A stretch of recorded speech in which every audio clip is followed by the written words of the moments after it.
الحمدللہ رب العالمین والصلاة والسلام علی اشرف الانبیاء والمرسلین وعلی آلہ واصحابہ اجمعین اما بعد۔ اس وقت بہت زیادہ مصائب، آلام اور تکالیف کا ہمیں سامنا ہے۔ اللہ رب العزت کی جانب سے مصائب کا آنا، تکالیف کا آنا، آلام کا آنا، یہ تو اللہ رب العزت ہی جانتے ہیں اس میں کیا حکمتیں ہیں، مگر قرآن و سنت میں ہمارے لیے کچھ رہنمائی موجود ہے۔ آج ہم وہ جانیں گے اللہ رب العزت نے کس طرح ہماری رہنمائی کی ہے مصائب میں، آلام میں، تکالیف میں۔ میرے ساتھ اس وقت معزز مہمانان گرامی موجود ہیں، محترم جناب قاری ارسلان شکور صاحب، محترم جناب قاری حسن ابراہیم صاحب حافظہم اللہ تعالی۔ آپ دونوں جامعہ سلفیہ فیصل آباد میں استاذ ہیں۔ آپ سے ہم جانیں گے کہ مصائب میں، تکالیف میں، آلام میں ہماری کیا صورتحال ہوتی ہے اور ہمیں کیا کرنا چاہیے، اسباب کیا ہیں اور حل کیا ہے۔ قاری حسن صاحب، آپ سے میں یہ جاننا چاہتا ہوں مصیبتیں کیوں آتی ہیں؟ بسم اللہ الرحمن الرحیم۔ سب سے پہلے آپ کا بہت بہت شکریہ، اسی طرح مینجمنٹ کا بہت بہت شکریہ، انہوں نے ہمیں یہاں پر بولنے کا، کچھ بات کرنے کا موقع فراہم کیا ہے۔ اس کے ساتھ ہی آپ کا سوال کہ مصیبتیں کیوں آتی ہیں، اس کے مقاصد میں، دور رس نتائج میں اللہ تعالیٰ کی اس میں کیا حکمتیں ہیں۔ بہت سی باتوں میں سے جو ہمیں قرآن مجید نے جو رہنمائی فرمائی ہے وہ بالکل واضح ہے۔ اللہ تعالیٰ فرماتے ہیں ظہر الفساد فی البر والبحر بما کسبت ایدی الناس لیذیقہم بعض الذی عملوا لعلہم یرجعون۔ دنیا میں، زمین میں، اسی طرح زمین کے سمندروں میں، زمین کی خشکی میں جتنے بھی رد و بدل ہیں، مصائب ہیں، پریشانیاں ہیں، ان میں سے بہت سے مقاصد میں سے ایک مقصد جو اللہ تعالیٰ ہم سے لینا چاہتے ہیں، ہمیں بتانا چاہتے ہیں، وہ یہ ہے کہ انسان ان مصائب اور پریشانیوں کو دیکھ کر پلٹ آئے۔ اس میں کوئی شک نہیں کہ یہ ساری مصائب اور پریشانیوں کی جو جڑ ہے وہ ہمارے اپنے ہی اعمال ہیں، لیکن مقاصد میں جو چیز کار فرما ہے لعلہم یرجعون، کہ انسان جو ہے وہ اللہ کی طرف پلٹ آئے، اپنے منعم حقیقی، خالق حقیقی اور اپنے مالک و خالق طرف پلٹ آئے۔ اور اسی طرح اللہ تعالیٰ فرماتے ہیں وَلَنُذِيقَنَّهُم مِّنَ الْعَذَابِ الْأَدْنَىٰ دُونَ الْعَذَابِ الْأَكْبَرِ لَعَلَّهُمْ يَرْجِعُونَ۔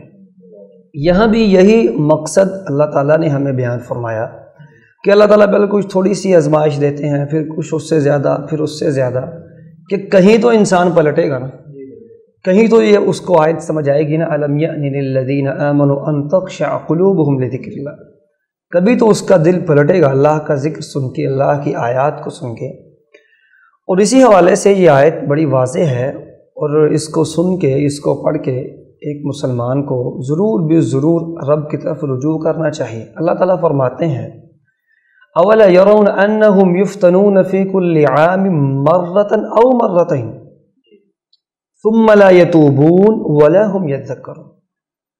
اللہ تعالیٰ نے ہماری جو کیفیت ہے اس کو بھی بیان فرمایا کہ ان لوگوں کا کیا ہوا ہے۔ اللہ تعالیٰ فرماتے ہیں ایک دفعہ سال میں یا 2 دفعہ ہم ان کو آزماتے ہیں، آزمائش میں ڈالتے ہیں۔ مقصد کیا ہے کہ یہ پلٹ آئیں، نصیحت لیں، لیکن ثم لا یتوبون ولا هم یذکرون۔ اللہ تعالیٰ نے ہماری حالت بیان فرمائی کہ یہ ایسے لوگ ہیں، پتہ نہیں یہ کہاں سے اور کس طریقے سے ہیں کہ نہ یہ پلٹتے ہیں، نہ یہ نصیحت حاصل کرتے ہیں۔ اور سچی بات یہ ہے کہ ہم جب بحیثیت پاکستانی، بحیثیت مجموعی ہم اس بات کو دیکھتے ہیں تو سچی بات یہ ہے کہ ہم ابھی حال ہی میں کچھ عرصہ قبل ہم نے دیکھا کہ ہمارے پاس، اگرچہ پوری دنیا اس کی لپیٹ میں آئی کرونا وائرس میں، ہم نے بھی اس میں نقصان اٹھایا، اپنے بڑے بڑے مشائخ کو، اپنے بڑے بڑے اساتذہ اور علماء مشائخ کو اس وبا کی زد میں آتے ہوئے دیکھا۔ اللہ تعالیٰ ان سب کی حفاظت فرمائے، ان کو اعلیٰ علیین میں جگہ عطا فرمائے۔ اس کے بعد پھر یہ ابھی حال ہی میں